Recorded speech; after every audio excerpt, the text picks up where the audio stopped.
Assalamualaikum warahmatullahi wabarakatuh. Perkenalkan, nama saya Nur Fatia Fariha, saya dari kelas 5B MIN PMA. Di sini saya akan menjelaskan tentang aplikasi Edmodo. Edmodo adalah sebuah platform pembelajaran sosial untuk guru atau dosen, siswa atau mahasiswa maupun untuk orang tua atau wali yang dikembangkan pada akhir 2008 oleh Nick Borg and Jeff O'Hara yang merasakan kebutuhan untuk berkembang di lingkungan sekolah atau kampus untuk mencerminkan bahwa dunia yang semakin global dan terhubung, maka keduanya menciptakan sebuah alat atau aplikasi yang dapat menutup kesenjangan antara bagaimana siswa atau mahasiswa menjalani kehidupan mereka dan bagaimana mereka belajar di sekolah atau kampus.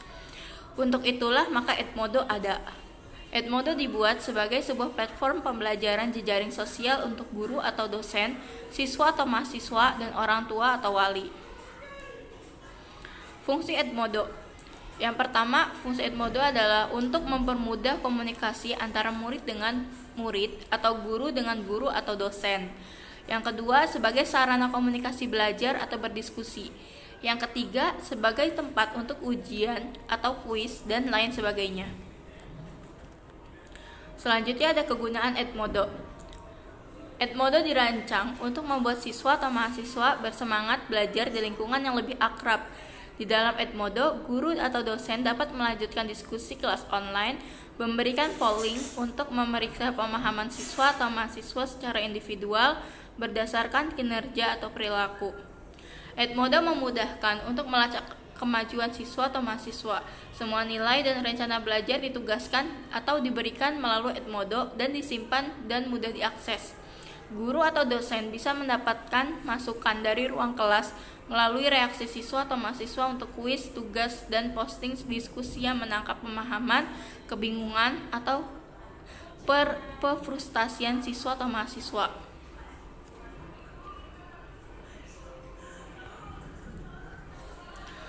Selanjutnya ada kelebihan dan kekurangan dari Edmodo ini. Untuk kelebihannya yaitu tidak sering error, orang tua dapat mengontrol hasil belajar siswa, guru dan siswa tidak harus bertatap muka. Yang ketiga, dapat diakses siapapun, kapanpun, dan dimanapun. Selanjutnya ada kekurangannya. Kekurangannya itu membutuhkan fasilitas dan jaringan internet yang memadai, membutuhkan kesadaran siswa untuk aktif dalam pembelajaran.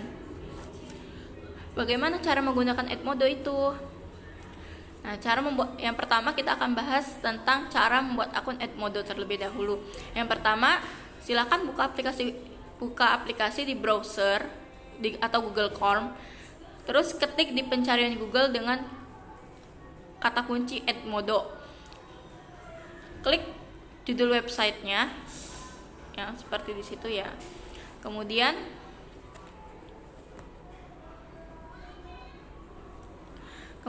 kita daftar untuk mendapat akun gratis yang warna kuning itu kita klik. Kemudian kita pilih akun. Sini kita sebagai teacher, student, atau orang tua. Kita akan klik pilih dengan teacher akun. Karena sini kita akan menjadi guru. Kemudian kita klik panah menu select location untuk memilih lokasi kita. Kita klik Indonesia, kemudian next. Kemudian di bagian kolom email, address, kita ketik alamat email kita, terus isi password untuk akun kita, terus konfirmasi password dengan password yang sama. School code jika ada saya kosongkan aja, diklik next.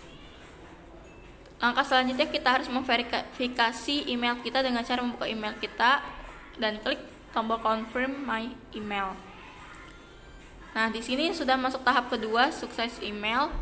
Jadi email kita sudah diverifikasi, klik tombol next untuk lanjut.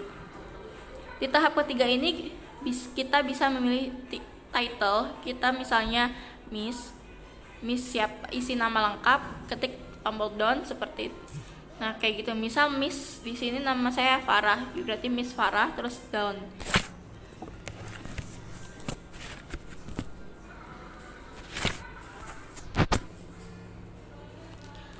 Selanjutnya, cara membuat kelas. Selanjutnya, sebagai pemilik akun pengajar, kita bisa membuat kelas baru di Edmodo. Cara membuat kelasnya adalah kita klik menu create a class, kemudian isi name your class, Misalnya namanya di situ 5B media pembelajaran. Kemudian pada kolom describe your class, kita isi dengan mahasiswa matematika Uniba atau yang lain terserah kalian. Terus kemudian pada menu select a grade, kita pilih high education. Kemudian select subject professional development. Kemudian kita atur warnanya, kita pilih select subject all, klik kolom create. Nah, ini halaman kelasnya, cukup praktis dan mudah dipahamin kan ya. Terus selanjutnya gimana sih cara ngundang siswa untuk bergabung di kelas yang kita udah bikin sebelumnya itu? Kita klik kelas kode. Nah, kode kelas ini bisa kita bagikan ke siswa supaya kita bisa bergabung dengan kelas kita. Selain menggunakan kode, kita juga bisa mengundang siswa dengan link. Caranya klik share link with student and teacher. Kemudian kita juga bisa share PDF, nanti akan muncul file yang menginstruksikan cara bergabung dengan kelas kita. Nah, ini file PDF-nya. Di sini dijelaskan bagaimana cara bergabung dengan kelas kita, dan di sini juga sudah ditampilkan kode kelasnya. Dan juga kita bisa mengundang siswa dengan by email dengan memasukkan alamat email di sini. Selanjutnya ada fungsi menu post, folder, members, and small groups. Selanjutnya apa saja sih yang ada di dalam kelas ini, elemen-elemen yang ada di dalam kelas ini? Yang pertama ada menu post. Ini adalah halaman pertamanya. Jadi menu untuk ngepost ya. Kemudian yang kedua ada menu folder untuk menampilkan folder tempat penyimpanan berkas kelas. Nanti folder yang kita bagikan di kelas, nanti foldernya akan masuk di situ di menu folder. Kemudian ada menu members. Di sini kita bisa lihat daftar student and teacher. Jadi kita bisa tahu di dalam kelas itu ada studentnya siapa, teachernya siapa, situ akan ketahuan. Untuk menambahkan student, ada tombol add student. Kita bisa menambahkan student secara manual. Ada juga menu small group, berfungsi untuk membuat kelompok-kelompok kecil di dalam kelas. Selanjutnya kita juga bisa membuat grup kecil pada kelas dengan cara pada small group kita klik tombol plus, kemudian ketik nama kelompoknya, misalnya kelompok B, lalu klik create.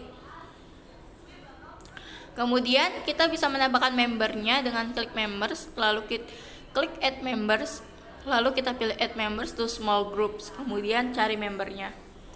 Selanjutnya kita bisa kembali ke halaman kelas dengan klik menu class, lalu klik nama kelas yang ingin kita lihat. Nah, di sini ada cara mengubah gambar dan warna kelas. Di bagian kepala halaman ini kita bisa menambahkan gambar. Caranya klik add class image, kemudian klik tombol add class image. Lalu kita pilih gambarnya, klik open, lalu klik save. Selanjutnya di sini ada menu titik 3 menampilkan URL kelasnya. Kita bisa membagikan URL ini kepada siswa supaya kita dapat bergabung dengan kelas ini. Kemudian ada menu change class image untuk mengubah gambar, remove class image untuk menghapus gambarnya, change class color untuk mengubah warna kelasnya, kemudian invite people untuk mengundang siswa. Cara membagikan materi. Kita dapat menggunakan menu Start Discussion ini untuk membagikan materi.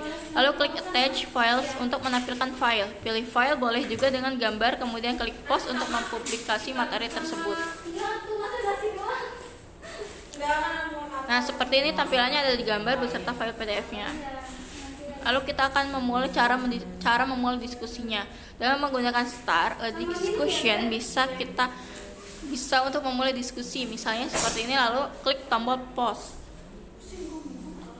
Maka ini bisa kita gunakan untuk mendorong siswa untuk berdiskusi. Nanti siswa akan klik komen, begitupun siswa yang lain, maka akan terjadilah diskusi.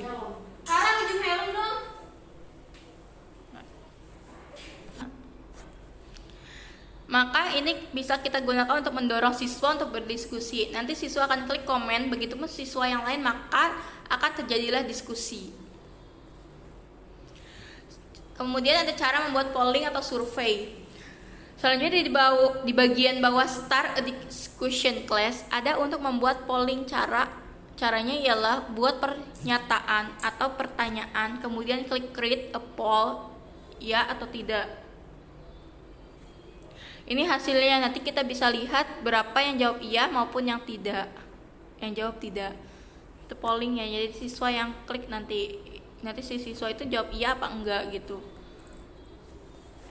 Kemudian cara menanyakan kabar siswa. Selanjutnya kita juga bisa menggunakan Start a Discussion untuk menanyakan kabar siswa dengan cara klik wellness check, kemudian pause. Kita ingin menanyakan kabar siswa, bagaimana kabarnya hari ini. Nah, situ kan ada tuh contohnya, how are you feeling today. Nah, situ ada buat vote. Nanti siswa itu klik vote-nya, I'm great, I'm okay, I'm struggling atau dan lain-lainnya. Cara membuat jadwal kegiatan.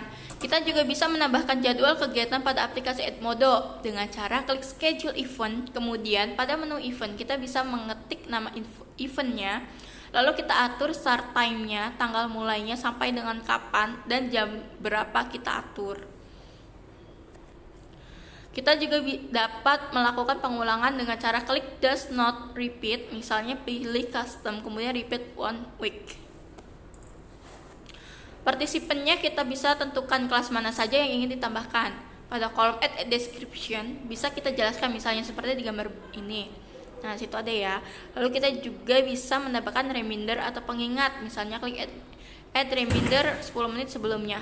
Lalu kita klik create, maka nanti siswa akan bisa bergabung dengan konferensi video melalui link Google Meet tersebut. Setelah itu siswa melihat ada pemberitahuan event conference video, klik view, kemudian diklik linknya, maka dengan begitu otomatis siswa akan bergabung dengan conference video tersebut. Cara membuat jadwal agenda. Selanjutnya ada menu create di sebelah titik 3, di situ ya ada titik 3 yang dilingkarin. Klik create yang fungsinya untuk membuat agenda. Membuat assignment sebagai alat pengumpul tugas dan kuis untuk membuat kuis online. Misalnya, saya akan klik menu agenda dan akan membuat agenda dengan judul misalnya agenda KKL. Kemudian jelaskan agendanya di sini. Di bagian schedule agenda kita jadwalkan kapan kegiatannya, jam berapa, dan durasinya kita atur 1 hari atau 1 minggu atau beberapa hari. Misalnya custom kita pilih, lalu kita klik create agenda.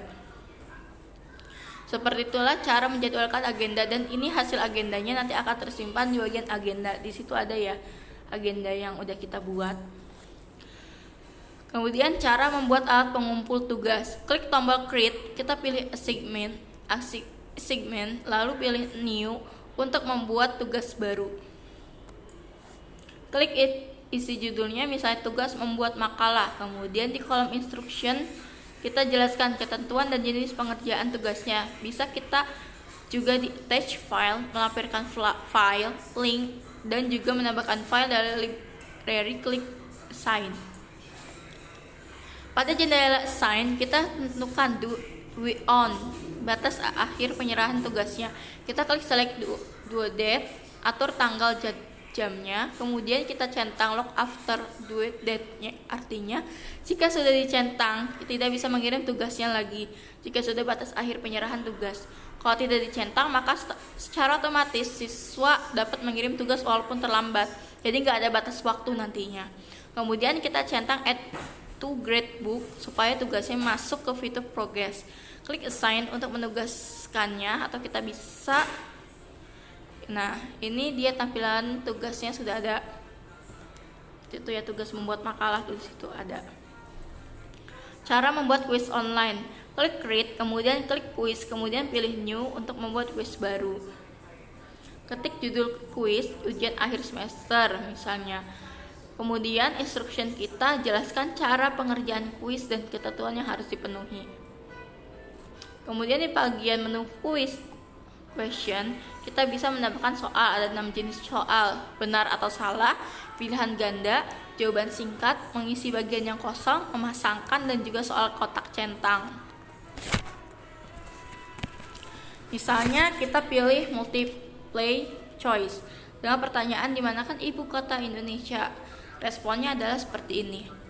Ya, situ ada kelihatannya. kota Jakarta. Untuk menambahkan pilihan jawaban, kita klik Add Response, lalu kita tentukan pilihan jawabannya. Di menu grading, kita tentukan bobot nilainya berapa. Di sini kita bisa tambahkan bobot nilainya setiap soal itu berapa. Duplicate question, menduplikasi question, dan ada juga delete question, menghapus soal. Add new question untuk menambahkan soal baru, dan ada juga add form question bank. Jadi disediain pertanyaan situ, jadi kita bisa ngambil dari situ juga. Setelah selesai membuat soal kuisnya, klik assign untuk menugaskan. Kita tentukan batas waktu pengerjaannya, select date, atur batas pengerjaannya, kemudian kita bisa kunci lock after due date, time limit atau batas waktu pengerjaannya. Nah, sini sudah selesai, sukses membuat kuisnya. Di sini sudah ada ujian akhir semester kita, view kuisnya, nanti akan otomatis nilainya terkumpul. Jadi yang sudah mengumpulkan nilainya sudah ada situ langsung. Nah, kemudian ada Edmodo untuk orang tua. Klik edmodo.com, daftar untuk parent akun, pilih lokasi Indonesia, masukkan email dan kata sandi, klik akun. Cara memasukkan kode untuk orang tua dapat melakukan pemantauan terkait dengan akademik anak. Caranya dengan memasukkan kode yang didapat dari akun murid dapat. Klik tambah anak, masukkan kode, dan klik menggabungkan. Demikianlah tentang cara penggunaan aplikasi Edmodo, cukup praktis dan sangat mudah sekali digunakan untuk mendorong kemandirian dan keterlibatan siswa dalam proses pembelajaran. Sekian dan terima kasih. Wassalamualaikum warahmatullahi wabarakatuh.